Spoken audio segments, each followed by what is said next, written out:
विदेशातून शिक्षण घेऊन भारतामध्ये आल्याच्या नंतर परमपूज्य डॉक्टर बाबासाहेब आंबेडकरांना बाबासाहेब जे शिष्यवृत्ती घेऊन विदेशात शिक्षणासाठी गेले होते त्याच्यामध्ये एक अट होती की तुम्ही शिक्षण घेऊन आल्याच्या नंतर आमच्या संस्थानांमध्ये तुम्ही काम करायचं.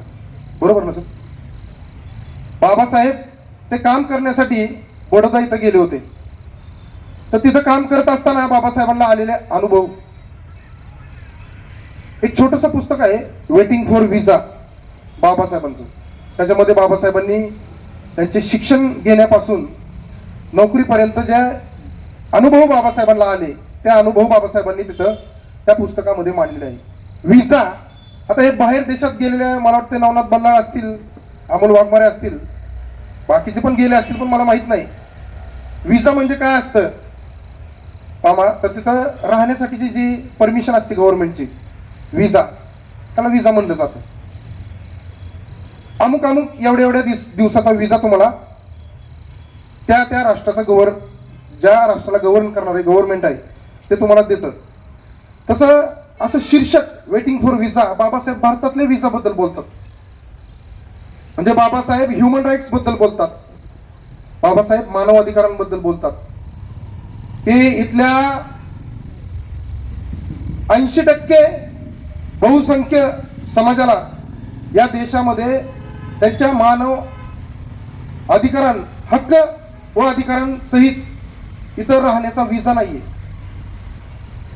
अतिशय गंभीर्याने, म्हणजे जे वाचक असतील त्यांनी याचा विचार करावा.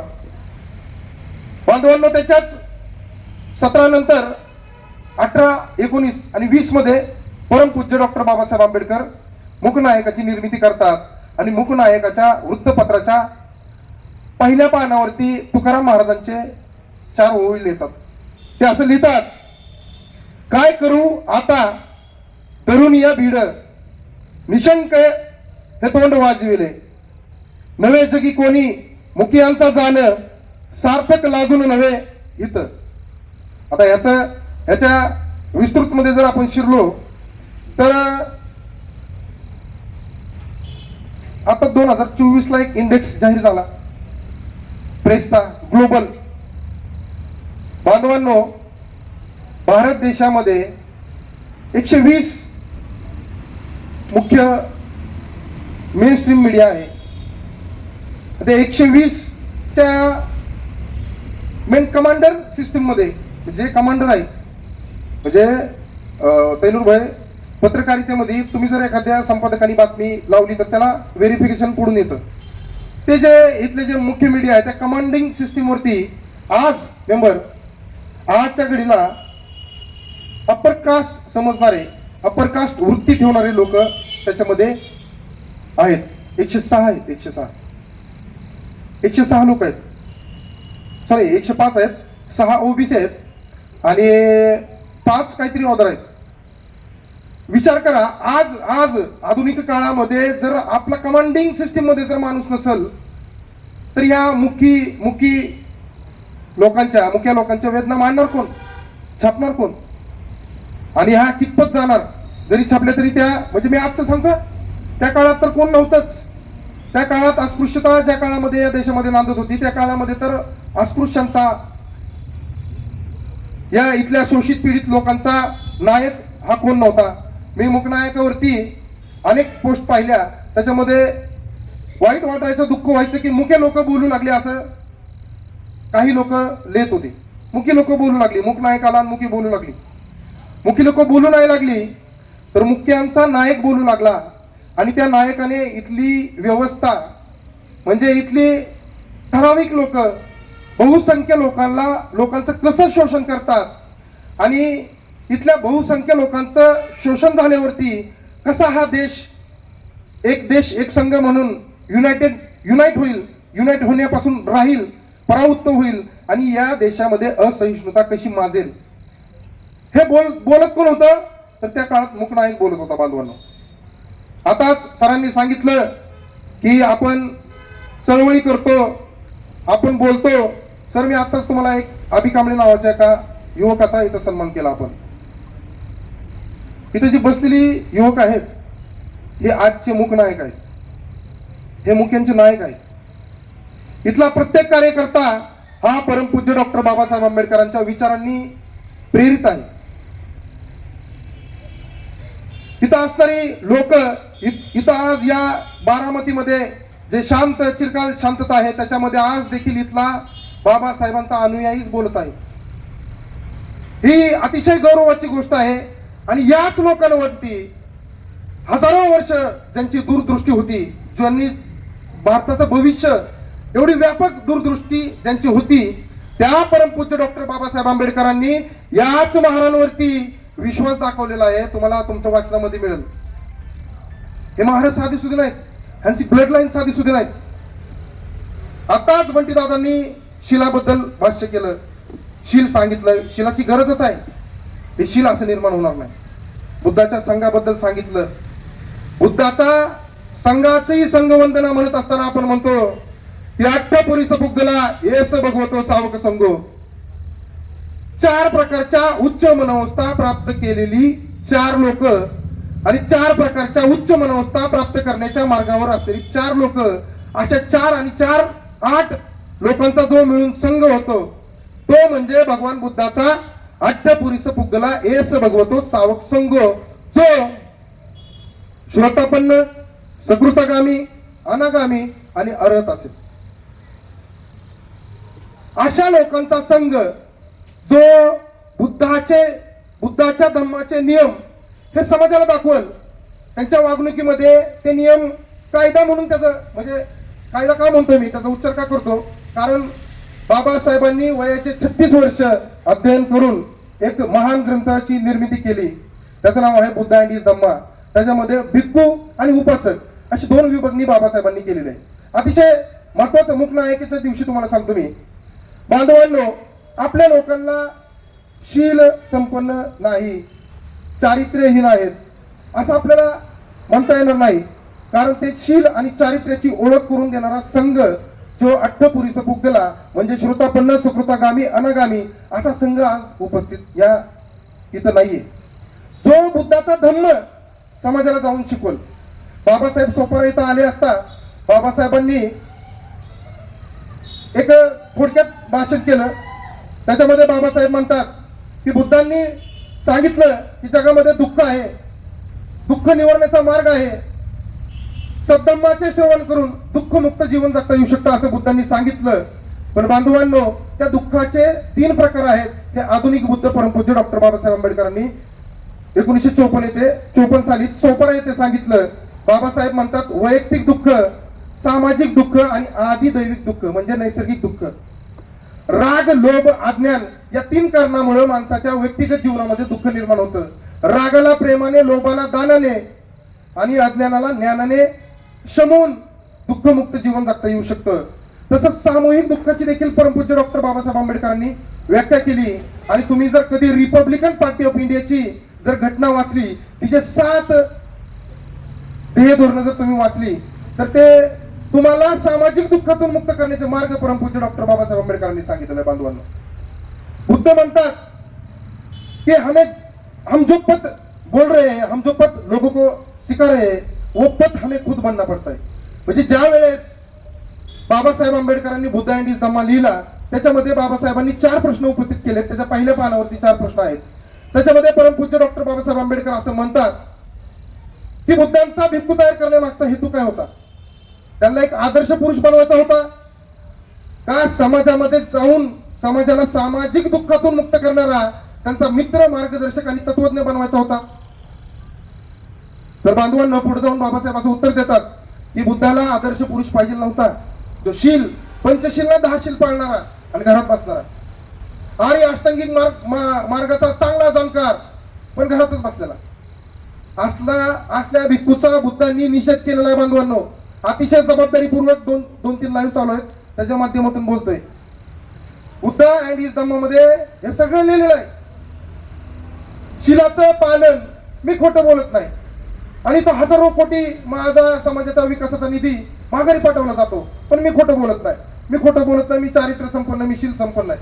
काय तुझ्या शीलाचा उपयोग?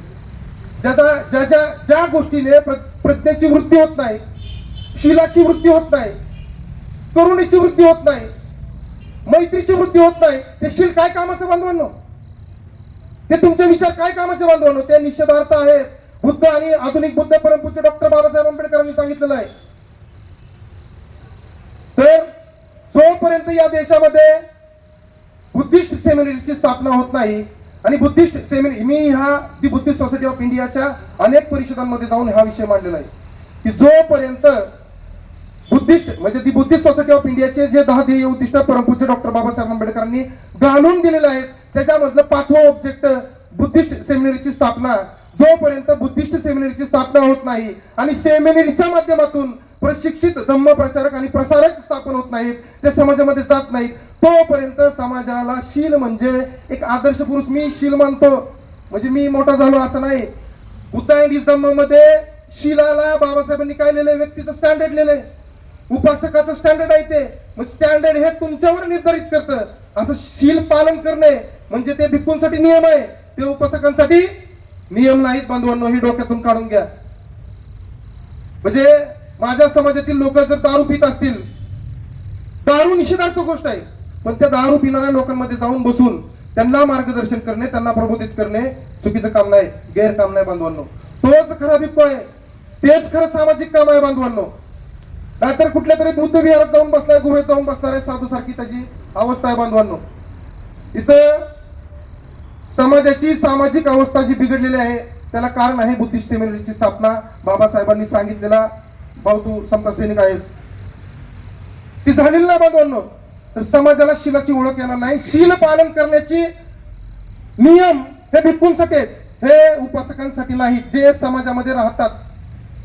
बुद्धांनी अतिशय विस्तृतपणे एक उदाहरण दिलेलं आहे की समाज म्हणजे अनेक विचारांनी निर्माण झालेला, अनेक विचारांचे आताच आपण बघितलं की आपण अनेक पक्षांच्या, काही लोकांनी पक्षांच्या विरोधात मांडलं. म्हणजे सरांनी तुम्ही सर परमपूज्य डॉक्टर बाबासाहेब आंबेडकर आणि लाल सलाम याचं एकत्रितकरण की बाबा ही डावी बाजू आहे, तर नाही सर. अतिशय जबाबदारीपूर्वक छाती ठोकपणे सांगतो की डावी आणि उजवी जरी या देशामध्ये बाजू असतील तर या देशामध्ये खरी बाजू म्हणजे परमपूज्य डॉक्टर बाबासाहेब आंबेडकरांचं. जो विचार, जो इथं या देशामध्ये समता, बंधुता, स्वातंत्र्यता आणि न्याय प्रस्थापित करण्याचा विचार सांगणारे विचार म्हणजे सत्य विचार या देशामध्ये फक्त परमपूज्य डॉक्टर बाबासाहेब आंबेडकर आहेत. हे डावे आणि उजव्यांपेक्षा अतिशय भिन्न आहेत सर. या देशामध्ये कॅबिनेट मिशन बसल्याच्या नंतर कम्युनिस्ट पार्टींनी देखील हल्लोळ माजवला, पण कम्युनिस्ट विचारधारा ज्या देशांमध्ये तिचा उगम झाला, ज्या देशामध्ये बिल्ड झाली, ती तिथंच नष्ट होण्याचे अनेक उदाहरणं देता येतील. आज देश भारताच्या सार्वभौमतेला म्हणजे जे RSS म्हणतं ना, समरसता, आणि ते तुम्ही 2-4 शब्द सांगितले, मी अनेकदा सांगितलेलं आहे, RSS तिथं टच सुद्धा करू शकत नाही. कारण RSS नाही, काँग्रेस नाही, हे जे मनोवादी विचारांचे लोक आहेत सर्वच, ते या विचारांना टच करू शकत नाहीत. कम्युनिस्ट देखील असतील. हिंसेचा जिथं विचार येतो ती विचारधारा मनोवादी आहे असं माझं मत आहे, बाबासाहेबांचा अनुयायी म्हणून. तर बांधवांनो, जी विचारधारा समता, बंधुता, स्वातंत्र्यता, न्याय प्रस्थापित करण्यासाठी झटेल, समता सैनिकाचं उदाहरण देताना बाबासाहेब म्हणतात की शीर हातावरती धरून जो समता प्रस्थापित करण्यासाठी कार्य करेल असं समता सैनिक मला अपेक्षित आहे. बाबासाहेब, आता तुम्ही म्हणता की बुद्धांची अहिंसा, मग तुम्ही शीर हातावरून धरले कसं काय उदाहरण देता? तर बाबासाहेब तिथं तुकाराम महाराजांचं उदाहरण देतात. बाबासाहेबांना या देशातील नोटंकीबाज लोक बुद्धांचंच उदाहरण देऊन, शीलांचं, चारित्र्याचं उदाहरण देऊन अनेकदा बाबासाहेबांचं विचार त्या ठिकाणी थांबवायचा प्रयत्न करतात. बाबासाहेब तुम्ही एवढे अग्रेसिव्ह का, तुम्ही एवढे बोलता का? तर त्या कमी अभ्यासू विचारांच्या लोकांना बाबासाहेब उत्तर देतात. ते म्हणतात की दया तिचे नाव भूतांचे पालन, अनेक निर्दालन कंटकांचे, या तत्वानुसार आमची अहिंसा आहे. आम्ही कंटकांचं निर्दालन करणार, आम्ही कंटकांचं निर्दालन करणार, कंटक नामशेष करणार, कंटक ह्या देशामध्ये परत जीवितच नाही व्हावेत यासाठी आम्ही प्रयत्न करणार, भले आमचा जीव जाऊ, आमचा प्राण जाऊ, आमचं रक्त सांडू. तर सर, या देशामध्ये डाव्या आणि उजव्या म्हणून या देशामध्ये डावा आणि उजव काहीच नाही. खऱ्या अर्थानं या देशामध्ये वाईट आणि योग्य हे दोन विचारधारा आहेत, म्हणजे सत्य आणि असत्य. मूकनायकाच्या वर्धापन दिनाच्या माध्यमातून सत्य मांडण्यासाठी ही बाबासाहेबांची लेकरे आज इथं आलेले आहेत, जिवंत आहेत. आज अनेक वर्ष झाले तैनूरभाई बाबासाहेबांचं महापरिनिर्वाण होऊन या देशामध्ये बाबासाहेबांचे विचार कुणी आणले? गांधींच्या अनुयायांनी आणले, गोळवळकरांच्या अनुयायांनी आणले, कुणी आणले? तर या देशामध्ये बाबासाहेबांचे विचार हे महारांनी आणलेत. कालचे महार, पूर्वीचे नाग, कालचे महार, आताचे नवबौद्ध यांनी आणलेत. कुठून आलेत? कसे आलेत? ॲन्युलेशन ऑफ कास्ट परमपूज्य डॉक्टर बाबासाहेब आंबेडकरांचे या देशामध्ये छापू देत नव्हती. दलित पॅंथरनी देशभर आंदोलन केलं आणि ते छापण्यात आलं. तेच वाचून आज आपण दलित पॅंथरवर टीका करतो. आपण म्हणतो बाबासाहेबांच्या आंबेडकरांच्या अनुयायांनी असं केलं पाहिजे, तसं केलं पाहिजे. या देशामध्ये कुणी केलंय? हे सगळं कुणी केलंय? हे असंच निर्माण झालेलं नाही. आज राहुल गांधी जरी संविधान दाखवत असेल, पूर्वी दाखवत होता का? हे परिवर्तन कुणी केलंय? आज देवेंद्र फडणवीस बुद्धाच्या गाथा जर गात असेल तर हे कुणामुळं? हे आंबेडकरी चळवळीमुळं, आंबेडकरी कार्यकर्त्यांमुळं, दुसरं कोणामुळं झालेलं नाही. बाबासाहेबच स्वतः म्हणतात की जेवढा माणूस मर्त्य असतो तेवढा विचार देखील मर्त्य असतो. जर त्या विचारांचे प्रचारक आणि प्रसारक नसतील, मग कुणी सांगितले देशामध्ये समता? कुणी सांगितली? बंधुता कुणी सांगितली? समता बंधुता कार्ल मार्क्सचा विचार आहे, समता बंधुता गांधीचा विचार आहे, समता बंधुता स्वातंत्र्यता न्याय मानवाची प्रतिष्ठा गोळवळकरचा विचार आहे, गोडसेचा विचार आहे. ह्यो विचार आहे कुणाचा? ह्यो विचार हजारो वर्षापूर्वींचा बुद्धांचा विचार, ह्यो विचार शेकडो वर्षापूर्वींचा बाबासाहेबांचा विचार ह्यो मांडला कुणी? गांधीच्या अनुयायांनी, गोडसेच्या अनुयायांनी. कुणी मांडला? तर ह्यो विचार मांडला ह्या आंबेडकरी चळवळीने, ह्या बाबासाहेबांच्या लेकरांनी. हे बाबासाहेबांची लेकर एवढे सहज घेण्यासारखे नाही सर. तुम्ही सांगता की शिक्षणाच्या क्षेत्रात असं झालं तसं झालं. एनसीईआरटीने आता डार्विनचा सिद्धांत शिक्षणाच्या पॉलिसी मधून काढून टाकलेला आहे. न्यू एज्युकेशन पॉलिसी मध्ये बघा, डार्विन काय म्हणतो की आधी मानव होता, मग मानव झाला, हळूहळू तो माणूस झाला. तर त्याच्या जागी काय घातलं? डार्विनला काढला. अतिशय जबाबदारीने बोलतो, डार्विनला काढलं आणि काय घातलं त्याच्या जागेवर? काय घातलं माहिती आहे? तो कुणाला कोण सांगणार? बाबासाहेबांचा अनुयायी सांगणार. वाचलंय सर आम्ही, बाबासाहेबांचेच लेकर आहेत. बारकाईने जर अभ्यास केला तर बाबासाहेबांचे रायटिंग अँड स्पीचेस, हे जे आता जे संविधान आले ना 23व्या घटना सुधारणेपर्यंत, हे डॉक्टर बाबासाहेब आंबेडकरांच्या अनुयायांचं काम आहे सर. या शिक्षणामध्ये आरटी मध्ये 1 किलोमीटरची आट टाकली होती ना सर, ते परत आट खोडून आणली. ते बाबासाहेबांच्या अनुयायांनी काम केलं. गोडसे, गांधीच्या, कुणाच्या इतर महापुरुषांच्या अनुयायांनी केलेलं नाही सर. हे बाबासाहेबांच्या विचारांवरती चालणारे लोकच फक्त या देशामध्ये जिवंत आहेत. नाहीतर जे प्रवाहाच्या विरोधात वाहतात ते जिवंत असतात, जे प्रवाहाच्या बाजूने जातात ते मेलेले असतात. मुर्दे सुद्धा प्रवाहाच्या विरोधात वाहत जातात सर. हे बाबासाहेबांची लेकरं आज देखील, आजच्या दिवशी 2025 साली देखील या आमराई भागामध्ये बोलत आहेत. मुख्य यांचे नायक आहेत. आताच तुम्ही सांगितलं, बंडीदादांनी सांगितलं, शिलाबद्दल सांगितलं, पुण्यांबद्दल सांगितलं. तैनूरभाई, मी असे काही पत्रकार बघितले, मी आत्ताच अभि कांबळेचा सन्मान केला की असे आज त्या पोरांचं गुणगौरव करण्याची काय गोष्ट आहे? आज प्रस्थापित लोक ज्या पद्धतीनं या शोषित पीडित लोकांचं शोषण करतात, पण काय होतंय सर? हे प्रस्थापित लोक, आज चेतनभाई आहेत, इथं अनेक पत्रकार आहेत, माझे बांधव आहेत, आणि मला त्यांचा लय अभिमान आहे मला त्यांचा. कारण ते आज मुख्यांचे नायक आहेत. आजच्या मुख्यांचे ते नायक आहेत. आमचे सोमनाथ सर आहेत. पत्रकारांबरोबर काय काय घडतं तैनूरभाई मला देखील माहित आहे. पण आज पोरं ही आज ज्या पद्धतीने ह्यांच्या बातम्या आहेत, एखाद्या मोठ्या मीडियाची देखील मान शर्मेला खाली होईल अशा त्यांच्या बातम्या आहेत. ही कोण आहेत? ही बाबासाहेबांची लेकरं आहेत सर. ही बाबासाहेबांचे अनुयायी आहेत. आणि ही अनुयायी, या अनुयायांवरतीच परमपूज्य डॉक्टर बाबासाहेब आंबेडकरांनी विश्वास ठेवलेला आहे सर. मुक्ती कोणपते हे जे पुस्तक वाटलं ना मी, हे महाराजांचीच परिषद घेतलेली आहे सर. आणि त्या परिषदेला मुक्ती कोणपते हे नाव दिलेलं आहे परमपूज्य डॉक्टर बाबासाहेब आंबेडकरांनी. फक्त महाराजांचीच परिषद का, हे सुद्धा बाबासाहेबांनी पटवून दिलेलं आहे सर. हे रक्त, ही ब्लड लाईन ही साधी नाही. आणि ह्याच महाराजांना, मला या शहरातल्या कोणाचंच नाही, ह्या बंटीदादांचे विचार, हे तुमचे सर विचार, तैनूरबाईचे विचार, इथं असलेल्या सर्वच महाराजांचे विचार, आज जरी परिस्थितीमुळे अनेक ह्या महाराजांवरती काम केलं जातं, ह्यांना अनेक पद्धतीनं ह्यांना डिवाइड करण्यासाठी काम केलं जातं, पण ह्यांच्यातली गुणवत्ता, ह्यांच्यातलं कौशल्य जर तुम्ही बारकाईने पाहिलं तर ह्या प्रस्थापित विस्थापित लोक जे आहेत, हे करोडपती जे लोक आहेत, त्यांच्या सुद्धा ही कौशल्य नाही. ही कौशल्य या महाराजांमध्ये, कालच्या महाराजांमध्ये, आजच्या बौद्धांमध्ये आहे सर. हे डावलून चालणार नाही, हे निग्लेक्ट करून चालणार नाही. आम्ही जरी आज वेगवेगळ्या विचारधारेमध्ये विभागलो गेलेलो असलो तरी बाबासाहेबांच्या नावावरती आम्ही सर्वजण एकत्रित येतो. बाबासाहेबांच्या विचारांवरती होणारे हल्ले आम्ही उधळून लावतो. दलित पॅंथर पासून आम्ही अनेक हल्ले उधळून लावलेले आहेत. आज देखील अनेक हल्ले आम्ही उधळून लावत आहोत. नॅशनल दलित मुवमेंट फॉर जस्टिसने खुनाचा आकडा जाहीर केला होता. 632 खून प्रकरण जाहीर केल्याच्या नंतर या देशातल्या, या महाराष्ट्र राज्यातल्या अनेक लोकांनी 632 खुनांचा कांगावा केला. पण ते जाहीर कोणी केला? बाबासाहेबांच्या लेकरांनी. आणि आज तुम्हाला अतिशय जबाबदारीने सांगतो, 722 खून प्रकरण, त्या खून प्रकरणांमध्ये वाढ झालेली आहे सर. पुणे जिल्ह्यामध्ये जाऊन जून 2023 पर्यंत 55 मर्डर केस होत्या, खुनाच्या केस होत्या जाहीर करणारा आंबेडकर यायचं.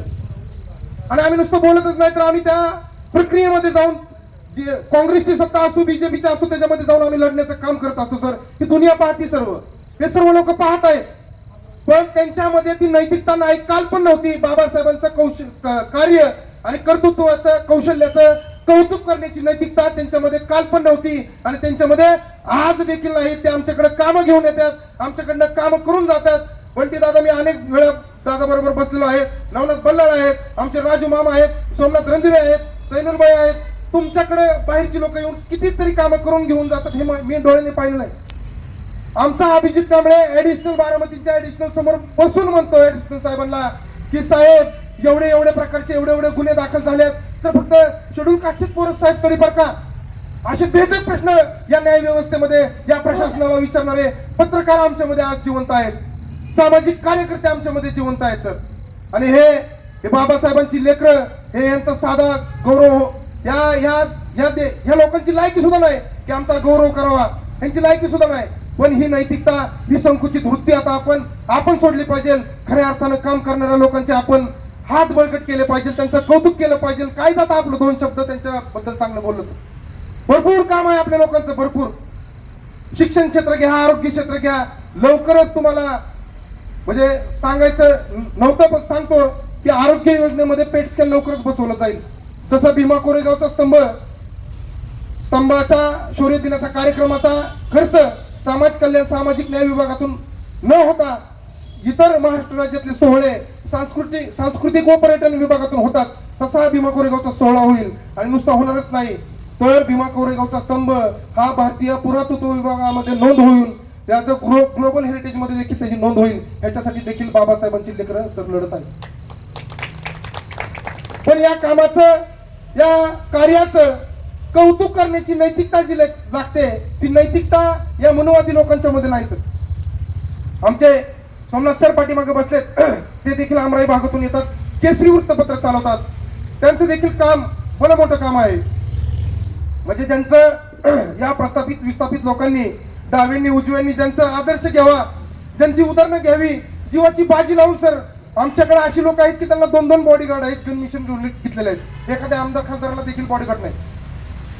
असे कार्यकर्ते म्हणजे त्यांचं कार्य कर्तृत्व असं आहे की त्यांचा जीव कधी पण जाऊ शकतो, त्यांचा बळी कधी पण जाऊ शकतो सर. अशी लोक समाजामध्ये आहेत, असे कार्यकर्ते बाबासाहेबांचे आहेत. असा ज्यांचा आदर्श घ्यावा अशी लोक या देशामध्ये काम करतात.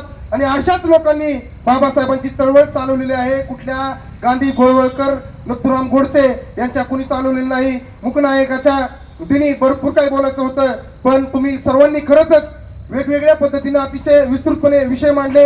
आणि मी सांगतो की त्या 1920 साली जो मुकनायक होता, अतिशय गर्वानं, अभिमानाने सांगतो की त्याच मुकनायकाची लेकरे आज या देशामध्ये मुकनायक आहेत. बाकीचं कुणीही नाही, कुणीही नाही. राम राम म्हणून मुस्लिम समाजातील लोकांना मारलं जातं. कोण बोलतं? आम्ही बोलतो. आम्ही सोशल मीडियावर जेवढं आमच्याकडे सामर्थ्य आहे, जेवढे आमच्याकडे साधनं आहेत, त्याच्या माध्यमातून बोलतो आम्ही. कोण बोलतो? आम्ही मांडले ते विषय. NRCA कायदा आला, या देशामध्ये कुणी आंदोलन केलं? बामसेटने आंदोलन केलं, बामसेटने भारत बंद केला. हे कुणाची आणू आहे? या देशामध्ये, या देशाची निवडणूक बॅलेट पेपरवरती व्हावी, पहिलं पिटिशन बेन कुमारी मायावतीने टाकलं. कोण आहेत ते? बाबासाहेबांचे आणू आहेत. या देशातल्या मोठ्या मोठ्या घडामोडी जर कुणामुळे थांबल्या असतील, त्याच्या विरोधात जर बोलण्याची, बारामतीच घ्या. बारामतीच्या ठिकाणी बोलतोय कोण? प्रस्थापित राजकारण्यांकडनं जर काही चुका होत असतील तर ते मानतोय कोण? कुठल्या मारवाडी समाजाचा, जैन, गुजर, मराठा समाजाचा कोण मांडते का? नाही कोण मांडत, आम्हीच मांडतोय सर. म्हणजे काल जे मुकनायक होते, जे मुख्यांचे नायक झाले, त्यांचीच लेकरं आज मुकनायक आहेत या देशामध्ये. आपण सर्वांनी ही गोष्ट मनामध्ये कोरून धरली पाहिजे. बुद्धीच्या कसोटीवरती ती एकदा पडताळली पाहिजे आणि तुम्ही पाहिलं पाहिजे. आज देखील या वर्गाला विभाजित करण्याचं, या वर्गाला अशिक्षित ठेवण्याचं, या वर्गाला जे भारतीय संविधानाने फ्रीडम ऑफ स्पीच दिलेलं आहे त्याच्यावरती गदा आणण्याचं काम का केलं जातं? कारण हीच लोक बोलतात, हीच मोर्चे काढतात, हीच आंदोलन करतात. आज देखील या देशामध्ये जर मुकनायक कोण असतील तर हीच आहेत. ही विस्थापित लोकांना माहिती आहे. त्यामुळं तुम्ही देखील तुमच्यातली नैतिकता बळकट करून या लोकांचं कौतुक केलं पाहिजे. ही आपली सोन्यासारखी लोक, ही आपली सोन्यासारखी कार्यकर्ते, ही बाबासाहेबांना केंद्रस्थानी मानून या देशामध्ये, राज्यामध्ये, गाव कुसामध्ये लढणारी कार्यकर्ते आज आपण जपली पाहिजेत. दादा तुम्ही आमच्यापेक्षा ज्येष्ठ आहे, या मामा तुम्ही पण ज्येष्ठ आहेत. या बारामती मध्ये देखील अन्याय अत्याचार व्हायचा. या अन्याय अत्याचारा विरोधात बंड करणारी कोण होती? हीच लोक होती, ही बाबासाहेबांची अनुयायी होती. या बारामती शहरामध्ये बुद्धं शरणं गच्छामि, धम्मं शरणं गच्छामि, संघं शरणं गच्छामि स्पीकर लावून त्या काळामध्ये, ज्या काळामध्ये आम्हाला मार्केटला येऊ देत नव्हती, त्या सिनेमा टॉकीजच्या तिथं आम्हाला येऊ देत नव्हती, त्या काळामध्ये माईक लावून बोलणारे लोक कोण आहेत? हीच लोक आहेत. आज जरी आम्ही विचारांनी विभागलो गेलेलो असलो, आज जरी आमचे तुकडे तुकडे या मनोवादी लोकांनी केलेले असले, त्यांचे मनसुबे आज जरी हे होत असले, तरी या देशामध्ये बोलणारे आम्हीच आहोत. आणि मी अतिशय जबाबदारीपूर्वक, अभ्यासपूर्वक बोलत आहे आणि अतिशय गर्वाने बोलत आहे. मला त्याचा अभिमानच नाही तर मला त्याचा गर्व आहे की बाबासाहेबांचीच लेकरं. अहो टिपू सुलतान जयंती काढू नका म्हणून या बारामती शहरामध्ये कांगावा करण्यात आला. टिपू सुलतान जयंती जर कुणामुळे झाली असेल तर ते बाबासाहेबांचे अनुयायी आहेत. या सोशल मीडियाच्या लाईव्हच्या माध्यमातून अतिशय जबाबदारीने बोलतो. हा बंटी जगताप 2 वर्ष झाले त्या टिपू सुलतान जयंतीमध्ये जाऊन बाबासाहेबांचा फोटो घेऊन उभा राहतो. येऊ द्या कोणाला याचे, त्याला का काढू शकत नाही टिपू सुलतान जयंती? त्या देशाला ज्या महापुरुषांनी जे देण्याचं काम केलं त्यांची जयंती का काढायची नाही असं म्हणणारे कोण आहेत? ही बाबासाहेबांची लेकरं आहेत. या देशामध्ये बुद्धाचा विचार मांडणारे कोण आहेत? ही बाबासाहेबांची लेकरं आहेत. पण भिक्खूंचे नियम आणि उपासकांना जे त्यांच्या सामर्थ्यावरती बौद्ध धर्माचं आचरण करण्याचं मुभा हे बुद्धांनीच दिलेलं आहे. धम्म अतिशय साधा सिंपल आहे. मी अनेकदा सांगितलं मेंबर की ह्या 22 प्रतिज्ञा हे धर्मांतराचा भाग आहे, हे इथं लावू नका. लोक धर्माच्या जवळ आली पाहिजेत. दारू पिणारा माणूस सुद्धा इथं आला पाहिजे, त्यांनी प्रबोधन ऐकलं पाहिजे. व्यसन करणारा, खून करणारा, मर्डर करणारा अंगुलीमाल देखील बुद्धाला शरण गेला, बुद्धाच्या धम्माला शरण गेलाय. केव्हा गेला? जेव्हा कम्युनिकेशन गॅप भरून आला. कम्युनिकेशन गॅप कोणी भरायचा आहे? तर अठ्ठपुरीचं फुकलेला आहे असं बघू तो साऊक संघाने कम्युनिकेशन गॅप भरायचा आहे. जोपर्यंत धम्म प्रसारक जे मित्र म्हणजे फ्रेंड, फिलोसॉफर अँड गाईड या धर्तीवर तयार होणार नाही तोपर्यंत धम्म क्रांती होणार नाही. असंच कोणीही धम्म सांगून धम्माची क्रांती झालेली नाही. बुद्धाला देखील संघाची निर्मिती करावी लागली. संघ म्हणजे टकली आणि चिवरावर आधारित नाही, त्याला खूप मोठी प्रोसेस आहे. विचारांवरती आधारित संघ निर्माण आहे, टकली आणि चिवरावर आधारित संघ नाही. तशा विचारांची लोक निर्माण करण्यासाठी संस्थेच्या माध्यमातून सेमिनारी उभा करावं लागेल. आणि त्याच्यानंतर सर आपल्या या कालच्या जनावर ओढून नेऊन खाणाऱ्या लोकांमध्ये धम्म रुजला जाईल. बाबासाहेब स्वतः बुमरा इथं म्हणले होते की मी आता मिशनरी पद्धतीने धम्माचं पुनर्जीवित करावं लागेल. बाबासाहेबांनी धम्माच्या रासाची कारणं सांगितली, बाबासाहेबांनी धम्माला पुनर्जीवित करण्याची कारणं सांगितली आणि त्याच्यामध्ये बाबासाहेबांनी प्रशिक्षणावरती जास्त भर दिला. आणि प्रशिक्षण असंच कुठंही घेण्याचं काम नाही. कारण हिनयान, महायान, वज्रयान अनेक पंथ बुद्धिझमचे या देशामध्ये आज हयातीत जिवंत आहेत. त्रैलोक्य महासंघ, आता कोणाचा बुद्धिझम ऐकायचा? बाबासाहेबांना धर्मांतराच्या नंतर खाली स्टेजवरती उतरल्याच्या नंतर एका पत्रकाराने प्रश्न विचारला की या देशामध्ये 2 पंथ आहेत, हिनयान आणि महायान, तुमचा कुठला यान आहे या जमातला? तर तुम्हाला अभ्यासू लोकांना तुम्हाला माहिती असेल की बाबासाहेबांनी काय दिलं उत्तर, काय दिलं सर? काय दिलं असेल बाबासाहेबांनी उत्तर? बाबासाहेब म्हणले की हा माझा नवयान आहे. बाबासाहेबांनी धर्मांतराच्या प्रोसेसमध्ये 22 प्रतिज्ञांचं इम्प्लिमेंटेशन केलं. काय केलं? बुद्धाच्या धम्मामध्ये होते का 22 प्रतिज्ञा? मी ब्रह्मा विष्णू महेशाला देव मानणार नाही. बुद्धांच्या धर्मांतराच्या प्रोसेसमध्ये या 22 प्रतिज्ञा होत्या का? नव्हत्या. म्हणून परमपूज्य डॉक्टर बाबासाहेब आंबेडकरांनी उपासकांना शील पालन हे त्यांच्या सामर्थ्यावरती दिलेलं आहे. म्हणजे आता त्या व्यक्तीच्या हातात असतं की माझं सामर्थ्य मला म्हणजे माझं स्टँडर्डनेस मी किती वाढवावं समाजामध्ये. म्हणजे आज कोण वकील आहे, पत्रकार आहे, इंजिनियर आहे, त्यांचं स्टँडर्ड आहे. तसं मी खोटं बोलणार नाही, मी व्यभिचार करणार नाही, मी चोरी करणार नाही. हे स्टँडर्ड माझ्या सामर्थ्यावरती, कारण मी सामाजिक जीवन जगणारा उपासक आहे. त्यामुळे समाजाला चारित्र्यामध्ये तोलणं म्हणजे हे चुकीचं काम आहे, हे गैरकाम आहे. समाजाला धम्माचे नियम लावण्यासाठी जी प्रोसेस परमपूज्य डॉक्टर बाबासाहेब आंबेडकरांनी भारतीय बौद्ध महासभेच्या माध्यमातून सांगितली, संघटितरित्या सांगितली. मगाशी तुम्ही सांगितलं की बाबासाहेब कुणीतरी सांगितलं की शिका, संघटित व्हा, संघर्ष करा, असं बाबासाहेब म्हणल्यात. तर मी या परिषदेच्या माध्यमातून तुम्हाला प्रश्न करतो की बाबासाहेब असं म्हणल्यात का? म्हणल्यात तर कुठं म्हणल्यात बांधवांनो? बाबासाहेब म्हणल्यात शिकवा, शिका आणि शिकवा. किती फरक आहे? शिकवा, संघटित करा, शिकवा, चेतवा आणि संघटित करा, असं बहिष्कृत हितकारणीच्या सभेमध्ये बाबासाहेब म्हणले. शिक्षण हे वाघिणीचं दूध आहे, जो कोणी प्राशन करेल तो गुरगुरल्याशिवाय राहणार नाही, असं बाबासाहेब कुठे म्हणल्यात. आणि त्याचा संदर्भ काय? इंग्रजी विषयाचा अमृत प्राशन करा. शिक्षण हे वाघिणीचं दूध आहे, जो कोणी प्राशन करेल तो गुरगुरल्याशिवाय राहणार नाही, असं बाबासाहेबांचं वाक्य आहे. आणि ही बाबासाहेबांची मूळ आयडिओलॉजी, मूळ धर्माचा विषय, मूळ शिलाचा विषय, मूळ चांगुलपणाचा विषय, मूळ सद्गुणांचा विषय हा केव्हा समाजामध्ये इम्प्लिमेंट होईल? ज्या वेळेस या देशामध्ये फ्रेंड फिलॉसॉफर अँड गाईड संस्थेच्या माध्यमातून या देशामध्ये उभा होतील, त्यावेळेस होईल. हे काम असंच नाही. पण हे आज जे या देशातल्या 2025 सालातले जे मुख्यांचे नायक आहेत, त्या नायकांना माझा क्रांतिकारी जय भीम, त्या सर्वांना माझा क्रांतिकारी जय भीम. आणि तुम्ही होता म्हणून मुकनायक आज साजरा होतोय, तुम्ही होता म्हणून आज एनिलेशन ऑफ कास्ट आहे. तुम्ही होता, तुम्ही आहे, जुनी लोक होती, जुनी लोक आहेत, म्हणून या देशामध्ये परमपूज्य डॉक्टर बाबासाहेब आंबेडकरांचे विचार जिवंत आहेत. कारण बाबासाहेब, परत एकदा सांगतो, बाबासाहेब स्वतः काय म्हणले की जेवढा माणूस मरते आहे तेवढा विचार देखील मरते आहे. आणि गांधीचे अनुयायी बाबासाहेबांचे खरे विचार छापतील का? नथुराम गोडसेचे अनुयायी खरा विचार बाबासाहेबांचे छापतील का?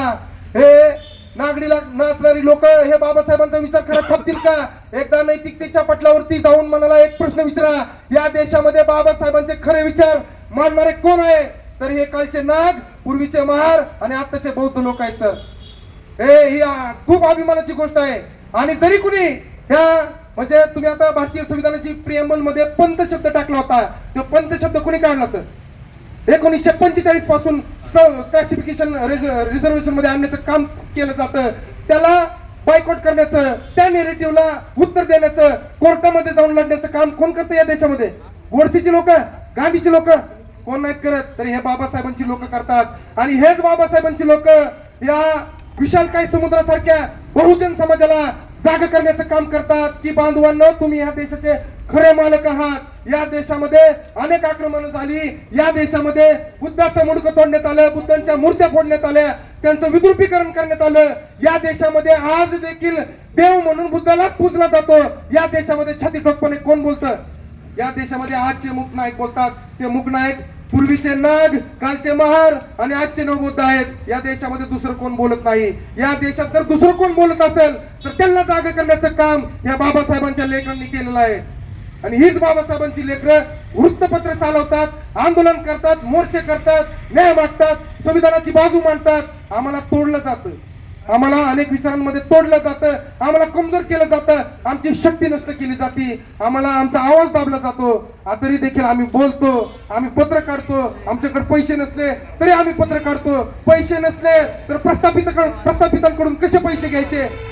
जर तसे पैसे घेतले तर आपल्यातलीच कमी बुद्धीची लोक त्या पोरांना नाव ठेवतात. आजची पोरं हुशार आहेत, आजची पोरं प्रस्थापितांच्या विरोधात बोलतात, त्यांचं पत्रक चालवण्यासाठी पैसे पण कमवतात त्याच वृत्तपत्रातून आणि त्यांचं पत्रक चालवतात. कष्ट सर्वांनाच आहेत, यातना सर्वांनाच आहेत, पण नुसते कष्ट आणि यातना दुःख असून उपयोग नाही.